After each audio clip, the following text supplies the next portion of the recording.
Can teenagers be safely put on antidepressants if it's necessary, or is it Well, ever necessary? well, it's never proven to be effective.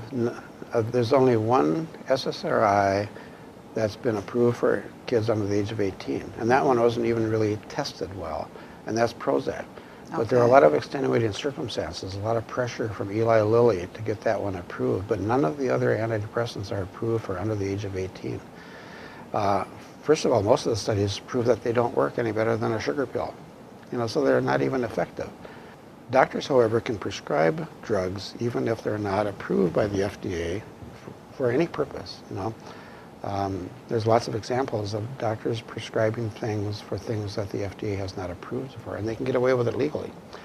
So antidepressants are very commonly prescribed in teenagers who are sad or whatever, but they haven't been tested in children and they haven't been approved. So if you have a moody teenager who's sullen and withdrawn, you could take him to a doctor, her to a doctor, and very easily get a prescription?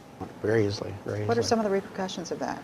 Well, for one thing, virtually all the school shooters that we know of whose medical records have not been sealed have been on the SSRIs. Mm-hmm. And what the SSRIs do is, among other things, at the basic neuroscience level, they're depleting serotonin, and some of them are depleting dopamine, the natural antidepressants. Mm-hmm. But they're also altering the brain in other ways, and most of them we don't really know what's going on. They're toxic substances. Most of them have fluoride attached, fluorocarbon atoms or chlorocarbon atoms. We talked about that earlier. Those are toxic substances. Mm-hmm. They make the drug long-acting, so it only has to be given once a day, but it also makes them toxic. But among other things that these drugs do, besides mania or agitation or insomnia, they can actually decrease one's impulse control. So you wind up treating somebody for sadness with a drug that can cause mania or impulse control problems. So if you are being dissed and you aren't on a drug, you may just pick a fight or walk away. If you're on a drug that destroys your ability to control your impulses, you may hit back. If you have a knife, you might pick a knife fight, or if you have a gun, you might shoot them. So impulse control in the context of these antidepressant drugs is a serious issue. And so the school shooters, like I said, have been on Prozac, or Eric Harris, the Columbine shooter, he was on Luvox. There was no question he was manic for months before the Columbine, and he was on Luvox, which is a Prozac-like compound made by I can't remember the name of the drug company that produced it. Jeff Weiss, the Red Lake shooter, was on 60 milligrams of Prozac. He was a teenager. Oh, that's a huge dose. The starting dose is 20, and a lot of people get manic and have insomnia just on 20. And Eli Lilly chose not to start out with 10. 10 is, they should have had 10s and 20s, but they said, one dose fits all.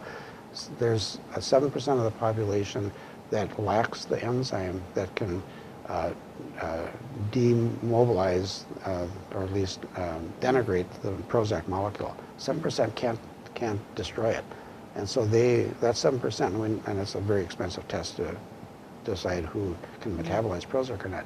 So 7% of the population are probably extremely toxic right away on 20, maybe even on 10.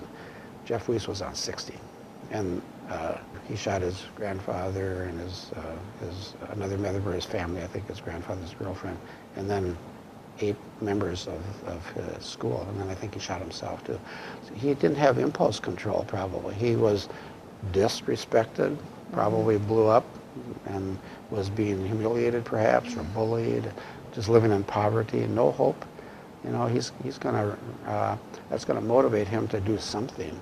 And if he's lacking impulse control because of a drug, brain-altering drug, then that's a setup for violence. He had access to a gun, and he probably was being disrespected at school, probably failing or something. Who knows what all the factors were. So it is very risky.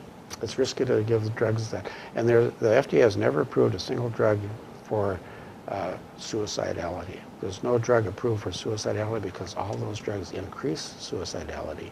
and in other forms of violence as well.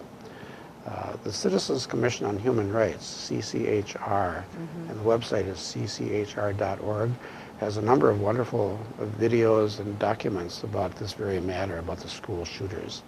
Now, it's still rare, but it never happened 40 years ago when there weren't drugs for kids, and now we're seeing an epidemic of it. And it's not just kids shooting kids in school, they're shooting kids outside of school, so it's not just school shooters, and it's not just kids, it's adults. There's innumerable examples of people taking a drug and then doing something totally irrational, robbing a bank in plain sight. You know, parents whose kids get on Prozac call that type of drug the "I don't give a damn" drug, meaning you don't care anymore. You're in a fog. You're just a different person now, and you're not going to respond as a normal human would under the influence of a drug. We all know that if someone's taking amphetamines or on cocaine, they'll do criminal things or irrational things, and then we blame the drug. We blame the drug. Well, but we don't want to blame the drug when it's a legal drug. But the drugs, legal and the illegal drugs, work very similarly. And so we should stop defending this honorable, so-called honorable profession of pharmaceuticals. Thank you. You're welcome.